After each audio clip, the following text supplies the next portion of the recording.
There's a very excellent book come out called Chronicle of the World, and it has the entire history of the world in very graphic form. Well, I couldn't wait to see what they said about Jesus here. And I found one tiny little note under 9 BC. A Jewish couple, Joseph the carpenter and his wife Mary, have a baby in a stable in Bethlehem and name him Jesus. I thought, well, that's not all they can say about him. What else do they say? And then I read this: Jewish preacher works miracles, but the word miracles is in quotation marks, and under it says that 2 things make Jesus more than just one more itinerant preacher. One is the intense popular appeal of his teaching, and the other is his performance of alleged miracles. Jesus has supposedly raised the dead, turned the water into wine, cured fatal illnesses, and exhibited other supernatural powers. Then there's a whole column about his death, and then one more mention of Mark writing the story of Jesus, and the final section details the alleged resurrection after death. And that's the lot. And I thought that's all they can say about Jesus. And I was very disappointed, almost dismissing him as just another person in history. And then I just felt the Lord say to me, but look at the top of the page. And at the top of every page, it says 1294, 1155, 420, 45, and then it says 160 BC, 370 BC, and I realized he's mentioned on every page of the history of the world. You see, we're asking what makes Jesus unique. Why did he split history in 2? Of course, bear in mind that in many parts of the world, the date is not 1990. It is not that date in China or in Saudi Arabia. It is the date in Western society and the parts of the world that have been influenced by Western society. But he is the man who split history in 2 for us. So what makes him unique? All great lives, as I said, begin with birth and end with death. And in between, we can look at what a man says and what he does and what he is. But if that's all we have of Jesus, then we are left with the question mark. Who was he? Nobody really knows. Was he just a human being? Was he an extraordinary human being? Was he a unique human being? Was he more than a human being? We would not know unless there was more to say about Jesus than I've already told you. And there is a great deal more.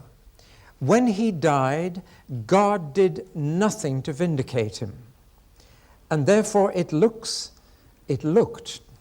as if he had been an impostor. And yet the disciples who'd known him couldn't accept that he was a deceiver. They couldn't accept that he was mad. They thought he was the Christ, the Son of the living God, but now it looked as if they were wrong, and there was no other explanation available.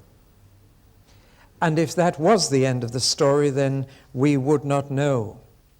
But I want to point out that Jesus had predicted his death, even the time of it and the manner of it. He said, I'm not going to be stoned or thrown off a cliff. I'm going to be crucified. And we're going up to Jerusalem. He decided to die. He said, no man takes my life from me. I lay it down of myself, and I will pick it up again.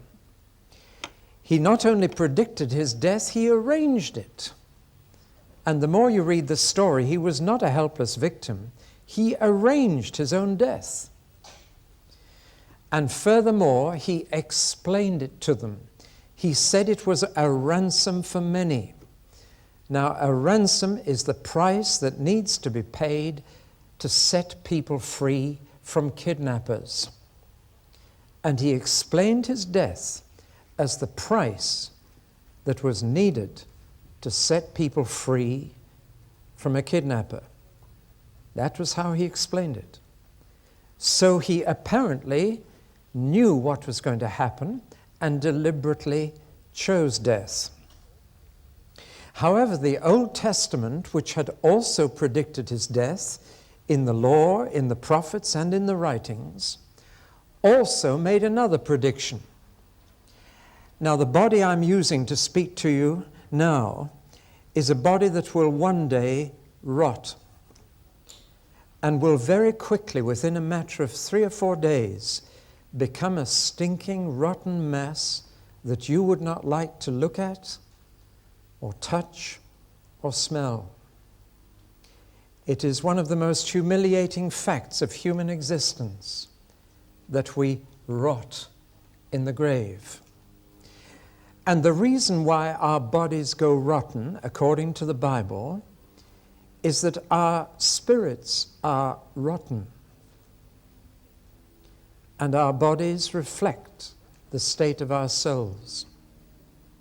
And therefore the Bible makes this statement that if ever a perfect life was lived on earth, God would not leave the corpse in the grave, because a holy one would not be allowed to see corruption. You'll find it in Psalm 16, which means that if ever a really holy person lived a whole life on earth without ever once sinning, that God would not leave the body in the grave until the 4th day, because it's the 4th day that decay sets in. And Jesus died predicting that God would have his body out of the grave on the 3rd day. But the disciples had never quite got the message, so that when the death happened, they were absolutely shattered and could no longer believe that Jesus was the Son of the living God. However, the fact is that on that 3rd day, the grave was empty. Many people have tried to explain that. They've explained that Jesus simply fainted on the cross and swooned. They've explained that the disciples stole the body. They've explained it by saying that Mary came to the wrong tomb. They've tried every explanation they can, but none of them will hold. Those who've really examined the evidence are convinced of the historical fact. There was a young man called Frank Morrison, a legal scholar, who studied the evidence and finally was convinced that Jesus must be alive, simply by the evidence he examined. And he wrote a book called Who Moved the Stone? 2 Oxford professors, one summer vacation, decided to spend the vacation proving that there was not sufficient evidence for the resurrection of Jesus from the dead. When they met again at the beginning of the October term in Oxford, one of the professors said to the other, "I'm very embarrassed to tell you that during the summer vacation, my examination of the evidence has convinced me that Jesus rose from the dead. So we can no longer write that book together."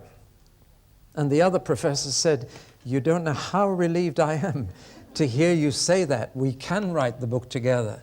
And the 2 professors wrote the book, proving the historical evidence for the resurrection of Jesus from the dead. There is 1,000 times more evidence for Jesus' resurrection from the dead than for Julius Caesar's invasion of England. Was that in 44 BC or somewhere around there?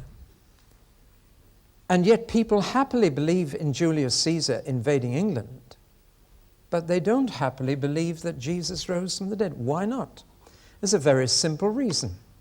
If I believe that Julius Caesar invaded England in 44 BC, I can go on living the same way I was living before. And it doesn't change anything. But if I believe that Jesus rose from the dead, then everything changes, and my life can never be the same again. And I've discovered people believe what they want to believe, that it's not a matter of evidence but of choice. And if people don't want to believe a thing, they won't, even if you give them all the evidence. Now, when we say Jesus rose from the dead, what exactly do we mean? It's important that we understand what we mean. We do not mean that he became conscious and active again. Yet that seems to be how most people think. Jesus was fully conscious and fully active between his death and resurrection. But you never hear about that. Do you know why? Because most Holy Week services finish on Friday and start up again on Sunday morning. So nobody ever tells you what he did on Saturday. Have you ever noticed that? But the Bible does. Peter tells us what Jesus was doing between his death and resurrection. And he must have found out when he met the risen Lord on the first Easter Sunday. We don't know where they met or anything that was said. And I'm going to speculate now, but I think I'm near the truth. Jesus met Peter, and Peter said, "Jesus, where on earth have you been?" And Jesus said, "I've not been on earth. I've been in Hades, the world of the dead." And Peter said, "Well, what on earth have you been, what in Hades have you been doing?" And Jesus said, "I've been preaching." And Peter said, "Preaching? Who to?" "I've been preaching to all those who were drowned in the days of Noah's flood." Now, what an extraordinary tidbit of information.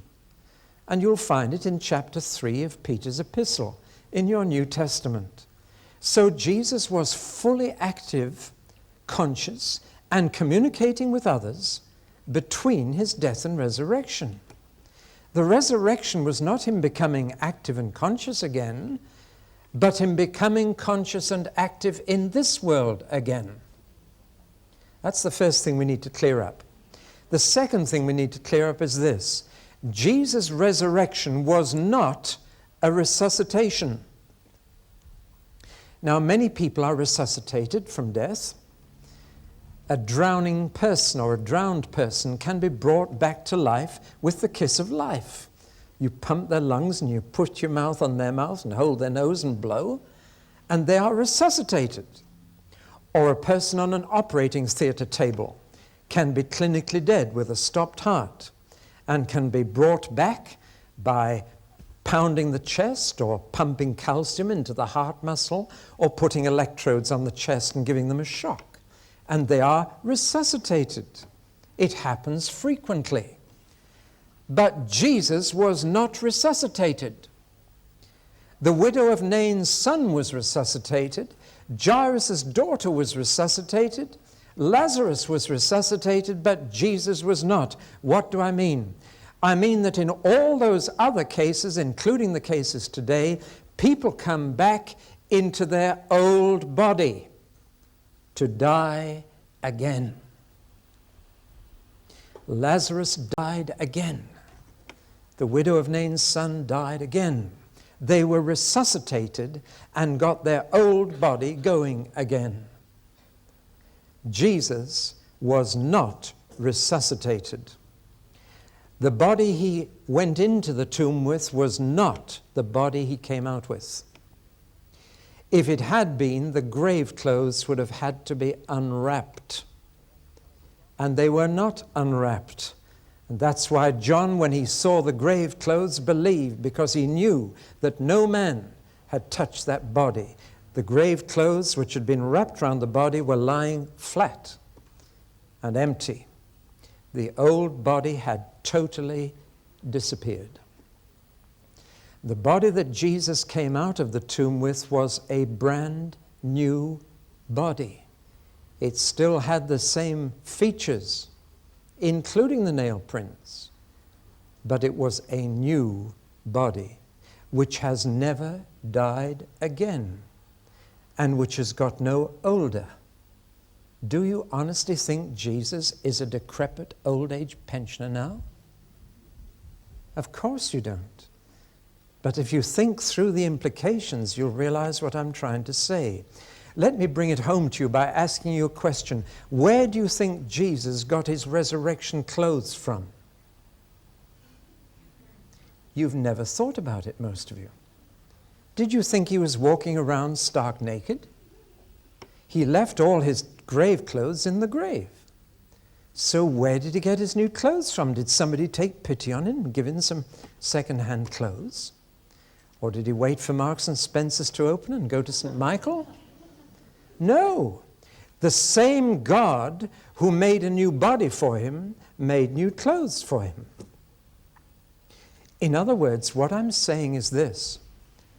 In the resurrection of Jesus, something happened that only a creator God could have done. A resuscitation could have been done humanly, but a new body that would never grow old and die again, that can only be done by a creator God who can make something out of nothing. Do you follow me? Therefore, the resurrection of Jesus was something that only God could have done. And the significance of it blows your mind. Do you realize why it happened on a Sunday? Because Sunday is the 8th day of the week. Now, what is the significance of that? Well, God the Creator made the universe in 6 days. We don't know how long those days were. The 7th day certainly was not 24 hours, but lasted for centuries. So the other days we're not bound by Scripture to believe they were 24 hours. But he made the world in 6 days to him, and then he rested on the 7th day. How long did the 7th day last? It lasted all through the Old Testament. God created nothing new in the whole Old Testament period. Indeed, the Old Testament says itself in Ecclesiastes, there is nothing new under the sun. So for the whole of the Old Testament period, God is resting. Now, he is creating again, and the first part of the old creation to be made new is Jesus' body. This is the 8th day, which is the first day of the 2nd week of creation. That's why we worship on a Sunday. Has nothing to do with the day of rest. That's Saturday. Sunday we celebrate that God has gone back to work, that he's creating things new again. That's why he poured out the Spirit on Pentecost, which was a Sunday. It's why he's making new creatures more on Sunday than any other day of the week. If you're a Christian, Sunday will be your busiest day, not a rest day. Right? Because God's back at work. He's making all things new, and he's begun with Jesus' body. I mustn't get sidetracked on this, but the difference between the old creation and the new is this. In the old creation, he made the heavens and the earth first, and human beings last. But in the new creation, he's making human beings first, and the new heaven and the new earth last. Because he wants to take the people out of the old creation and get them ready for the new one. And he wants to give you a new nature, a new body, and one day a new heaven and a new earth. And the whole universe will be yours to travel in without spacesuits. I'm getting too excited. It all comes out of that empty tomb. God was in that tomb creating. And that was God's answer to the trial of Jesus and to the death of Jesus. He let him die. And then he said, now I'll show you he is my son. And it was the resurrection that began his life after death that really tells us who Jesus was. He is unique. Nobody else has ever had that happen to them. There have been resuscitations, but there has never been a creation of a new body for anyone. There will be, but there hasn't been yet. Jesus is the only person to whom this happened. And when he came back to the disciples, they could hardly believe for joy. But they knew instantly he wasn't mad, he wasn't bad, he was God. And they were absolutely sure now, because God had done something for this man that he'd done for no one else. Now, Thomas was not there on the first Sunday. He was mooning about the streets in deep depression all by himself. And so when he came back to the upper room later that night, they said, Jesus is alive, he's been here. Look, there's his plate. We were having fish and chips, and he sat down and he had some, and there are the bones. And Thomas looked at the fish bones. He said, you're not going to kid me. He said, I'm sorry, I'd love to believe it. But he said, you're all in an excitable condition. He said, unless I can push my finger through the hole in his hand and push my hand in that cut in his side, I'm sorry, I won't believe. 1 week later, they're in the same room, 11 of them, Thomas with them this time. Judas, of course, had committed suicide. Doors are bolted, and a voice just behind Thomas's shoulder said, Thomas, come and put your finger through my hand. And he never did. Do you know why? His brain was in a whirl. His brain said, how does he know what I said? He wasn't in the room last Sunday. How does he know what I said? And his little brain said, there's only one person who can know everything you say, who's invisibly present. And Thomas, bless him, was the first person ever to say of Jesus the one word by itself, God. My Lord and my God. Even Peter hadn't managed that. Peter had managed the Son of the living God, but Thomas was the first ever to use the unqualified word God about a carpenter from Nazareth. And that's what convinced them. For the next 6 weeks, Jesus appeared and disappeared until they realized that actually when they couldn't see him, he was still around. He was weaning them off their senses so that he could then say the most extraordinary thing to them. 6 weeks later, he said, right, I'm off. I'm going back home to my dad. Don't worry, I'll be with you always. Now, what a crazy thing for a person to say. Goodbye, I'm off home. Don't worry, I'm not going. I'll be with you to the end of the world. And the amazing thing is that when they finally waved goodbye to him, they were thrilled to bits. Now, 6 weeks earlier, they'd been broken-hearted when they thought they'd seen the last of him. Now they're filled with joy. And he just went straight up into heaven, the first man to go into space. Nobody else has been into space. Don't believe all these newspaper stories that men have been into space. No one has been into space except Jesus and Elijah and Enoch.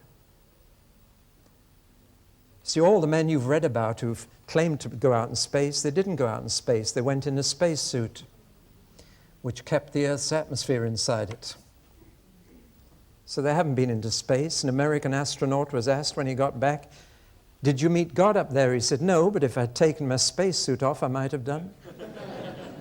Which was pretty near the truth. Nobody's been into space, but Jesus just stepped back up into heaven as easy as I talked to you. Why were they so thrilled? Because he said, don't worry, I'm coming back. Now there's a claim, if you like. What other great figure has dared to say, I'll be back? And I'm coming back the same way as I went. But you know why they were really thrilled? Because knowing who he was, that's where he belonged. That's where he was needed. Because they knew that everything he said was true. And when he said, all authority in heaven and on earth is now given to me, he's saying, I'm going to run the universe from now on. There's a human being running the universe. Did you know that? His name is Jesus, and he's the King of England, and I'm his representative here. I went to Romania. They've still got a king in Romania, and he's Jewish. Did you know that? Went to China. China has a king, and he's a Jew. Went to Australia. They've got a Jewish king. Would you believe it? And his name is the same every time. His name is Jesus. Do you realize what a difference that makes to you when you read about the invasion of Kuwait? Jesus is still in charge. The world's not out of his control. All authority in heaven and on earth is given to him. And to know that our friend, the carpenter of Nazareth, is now running the universe. Boy, that's something. That's exciting. Do you really believe it? The disciples did. See, when he went to heaven, they realized that now they could pray to him up there. And he'd promised that if 2 or 3 of them agreed on anything on earth, he would just whisper in his dad's ear and the prayer would get answered. He said, you can now pray to my Father and use my name. Just tell my Father you know me when you pray. Boy, that's powerful, isn't it? He's running the universe. People have been saying, have you been on holiday, David? You're looking sunburned. No, that's the result of a miracle. 1 week ago, I was up in Northumberland. A little bunch of people had a vision of a field on the top of the moors of Northumberland filled with people listening to the gospel. Somebody else had another vision, and I was the preacher. So they wrote to me and said, we know the date's free because the Lord has given us the vision. My date was free, so I went up. And I began the afternoon by saying, you were wise to come here because though the weather forecast says a belt of sharp rain is going to cross Northumberland in the middle of the afternoon, you've come to the one part of Northumberland that won't get rain. Mind you, it stretched my faith. Because 10 minutes before I was due to speak last week, the sky went black from horizon to horizon, and the rain belt came from the southwest straight for us. And we were up near Otterburn on the top of the moors. Couldn't see another house in sight, miles from anywhere. And I'd said, no wet weather program. If God is in this, he's in charge of that too. And though they'd bought me sou'westers and wellies and cloth cap, I put them all in the boot of the car. I said, I'm not touching them. But the rain came nearer and nearer. And I was sitting on the back of an articulated lorry, and I looked up and I said, Lord, please, you did this, so split that cloud. Split it. And it opened up in the middle. I said, wider, Lord, wider. And I watched it go wider. And when I got up to speak last Saturday afternoon, I was in sunshine for the next 3 hours. And we watched the rain go down the valley, that side of the hill, and down the valley, that side of the hill. So that's why I'm sunburned. It's just preaching under the heavens where the Lord Jesus controls the universe. That's why we're glad he's gone. I'm glad we can't keep him here. It's better for us that he's up there. It really is. Because if Jesus was still on earth, how often do you think you'd get him to Ashford? Once in a blue moon, maybe. But now that he's sent his Spirit to take his place, how often can you have his Spirit in Ashford? Every day. It's better for you, he said. So they were thrilled when he went. But he's promised to come back. Now, that has tremendous implications. Not only has he gone up there to pray for us, to run the universe for us, he is now in overall authority. When Queen Elizabeth II was crowned in Westminster Abbey, the Archbishop put the crown on her and said these words, wear it until he comes to whom it belongs. See, our Queen wears someone else's jewelry. Belongs to Jesus. He's coming back to take over the governments of the world. He's going to show us how to run the world. There's a promise that he will bring justice and peace, that nations will not learn war anymore, that they're going to beat their swords into plowshares and their spears into pruning hooks. When he comes back, we try to do it without him. We can't, but he's going to do it. Here's one of the most serious things. We now know that when he said, I will judge the human race, that was the truth. God will not judge us. Indeed, some have thought it would be unfair if God judged us. We could say to God, God, you don't know what it's like to be a human being. You don't know what it's like to be tempted. You don't know what it's like to be born illegitimate. You don't know what it's like to be falsely accused of a crime you never committed. You don't know what it's like to be hungry and thirsty, so hungry you'd steal for it. You don't know what it's like. But when on the day of judgment people see that it's Jesus on the throne of judgment, they won't say that. Because he does know what it's like. He's been here. And do you realize that on that day, all the great figures of the world will stand before Jesus to give their account to him? It's so easy to go to church and recite the creed and say, from thence he shall come again to judge the quick and the dead. But think the implications through. Margaret Thatcher will stand before Jesus to be judged. So will Neil Kinnock. So will Gorbachev, so will Bush, so will Saddam Hussein. They will all stand before Jesus. Do you realize that Muhammad himself will stand before Jesus to be judged? And Buddha will stand before Jesus to be judged. And Confucius will stand before Jesus to be judged. That's what he said he would come back to do, to decide the eternal future of every single human being. And you will stand before Jesus to be judged.